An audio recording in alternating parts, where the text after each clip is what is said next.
Patuloy ang pagpapadala ng Department of Social Welfare and Development ng Family Food Packs na aabot sa halos 430,000 na bahagi ng una at ikalawang bugso ng tulong para sa 12 bayan sa Hilagang Cebu na tinamaan ng 6.9 magnitude na lindol noong ika-30 ng Setyembre.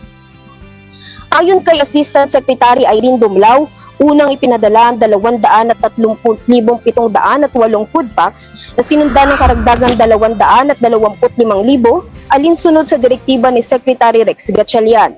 Bukod naman sa food packs, namamahagi rin ang DSWD ng ready-to-eat foods, sanitary kits, modular tents at nagpakalat ng mobile kitchens sa mga bayan ng Bogo, Medellin, San Remedio at Daan Bantayan. Nagbibigay rin ng mga social worker ng psychosocial support sa mga evacuee habang inihahanda ng kagawaran ng Emergency Cash Transfer Program para sa mga pamilyang may nasiraan ng tahanan. Ang mga inisyatiba ng ahensya ay alinsunod sa direktiba ni Pangulong Ferdinand R. Marcos Jr. na siguraduhing may sapat na pagkain, tubig at tulong para sa mga biktima ng lindol sa Cebu. Patuloy tayong nagbibigay ng tulong sa mga ganitong panahon. Ngayon naman ay lindol. So dahil dito, Director, nakapagpaabot na tayo ng tulong na halos 430,000 na family food packs na ipinamahagi sa 12 bayan ng Hilagang Cebu na tinamaan po nung magnitude 6.9 na lindol noong September 30. So noong unang nagpaabot po tayo ng family food packs, Director, nakapagbigay po tayo ng 203,708 at sa pangalawang batch naman po ay nakapagbigay tayo o nakapamahagi tayo ng 225,000. Bukod din dito, partner, Yes. sa parte naman ng DSWD Field Office 7, Yes. na mahagi sila ng mahigit 1,000 family tents para sa mga naapektuhan sa bayan ng Bogo, Tabuela, Sogod, San Remigio, Daan Bantayan, Borbon at Medellin.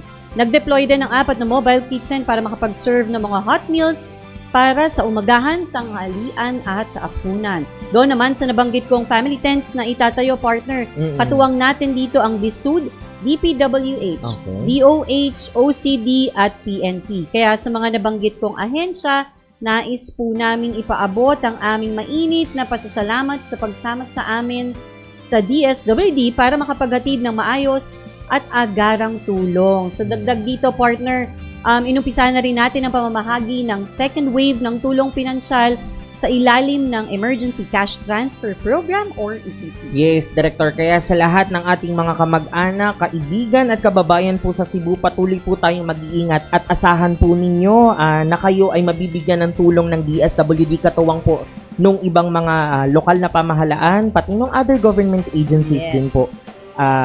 Dahil direktiba po kagaya nung kaninang nabanggit natin dahil ito ay sa pangunguna ng ating mahal na secretary at direktiba ng ating mahal na Pangulo. 4 na mobile kitchen ng Department of Social Welfare and Development ang kasalukuyang nagbibigay ng mainit at masusustansyang pagkain sa mga pamilyang lumikas matapos ang 6.9 magnitude na lindol sa Cebu. Kabilang sa mga lugar na pinaglilingkuran ng mga mobile kitchen ay ang Bogo City at mga bayan ng San Remedio, Medellin at Daan Bantayan na kabilang sa mga matinding apektado ng pagyanig. Ayon sa ahensya, ang mga mobile kitchen ay mula sa mga field office ng Calabarzon, Eastern Visayas, Western Visayas at Northern Mindanao na nagtulong-tulang upang mahatiran ng agarang tulong ang mga evacuee. Ang tulong na ito ay direktiba ni Secretary Rex Gatchalian sa ilalim ng One DSWD Disaster Response Approach upang mapabilis ang pagtugon sa mga apektadong komunidad at alinsunod rin ito sa utos ni Pangulong Marcos Jr. na tiyaking may sapat na mainit at masustansyang pagkain ang mga nailikas na pamilya habang nagpapatuloy ang relief operations ng kagawaran sa Cebu.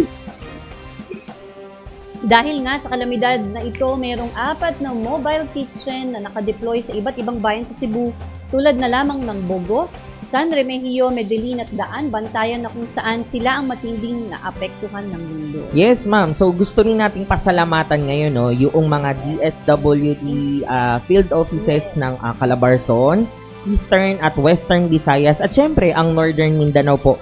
Dahil sila po yung nagtulungan para mas mapabilis po yung paghatid noong ating mga mobile kitchen na nakatalaga doon sa mga 4 na area na natukoy natin kanina.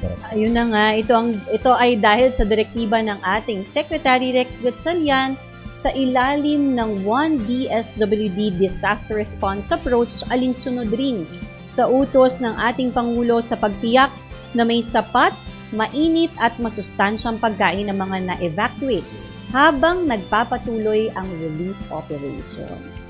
So to add, partner, merong ipinapahatid ang ating mahal na presidente doon sa mga tinamaan ng lindol ngayon sa Ngayong Davao, araw, ano? oo. Anong sabi To niya, ma'am? quote, to our kababayans in the affected regions, please stay alert and calm. Move to higher ground and stay away from the shore until authorities declare it safe. Follow all instructions from local disaster councils and barangay officials. Your safety is our top priority. Yes, praying for mga kababayan natin doon sa Davao. na sana ay walang malubhang tinamaan na hindi ganun kalubha, though talagang malakas itong 7.5 na lindol, talagang mag-ingat, dasal-dasal. Mas malakas pa ito, partner, dun sa nakaraang sa Cebu, nangyari tama sa po ba? Cebu. Yes. Oo, so mag-ingat po tayo. Patuloy tayong mag-ingat at patuloy na maghahatid ng tulong ang DSWD. Nagpahayag ng pasasalamat si Cebu Governor Pamela Baricuatro kay Pangulong Ferdinand R. Marcos Jr. at kay DSWD Secretary Rex Gatchalian dahil sa mabilis na pagtugon at paghahatid ng tulong sa mga pamilyang naaapektuhan ng lindol sa Northern Cebu. Ayon sa gobernador, malaking tulong ang agarang aksyon ng pamahalaan, partikular na ang mabilis na distribusyon ng mga family food packs mula sa DSWD sa 12 lokal na pamahalaan na matinding tinamaan ng 6.9 magnitude na lindol. Kabilang dito ang mga bayan at lungsod ng Bogo City, Daan Bantayan, Medellin, San Remedyo, Tabogon, Tabuelan, Borbon, Sogod, Catmon, Madridejos, Santa Fe at Bantayan. Ibinabahagi ni Secretary Gatchalian na natapos na ng DSWD ang first wave ng relief distribution kung saan mahigit 225,000 family food packs ang naipamahagi mula sa Visayas Disaster Resource Center sa Mandaue City. Ito umano ang pinakamalaki at pinakamabilis na relief operation na naisagawa ng ahensya. Dagdag pa ng kalihim, nakatakda ring patupad ang Emergency Cash Transfer o ECT program sa tulong ng mga local government units. Tiniyak ni Secretary Gatchalian sa mga Cebuanos na patuloy silang susuportahan ng DSWD sa kanilang pagbangon, alinsunod sa direktiba ni Pangulong Marcos. Ayun na nga, partner, nakakatuwa at nagpaabot ng taus-pusong pasasalamat ang Governor ng Cebu na si Governor Pamela Baricuatro kay Pangulong Ferdinand Marcos Jr. at Secretary Rex Gatchalian sa mga tulong na naihatid, partner, sa Cebu.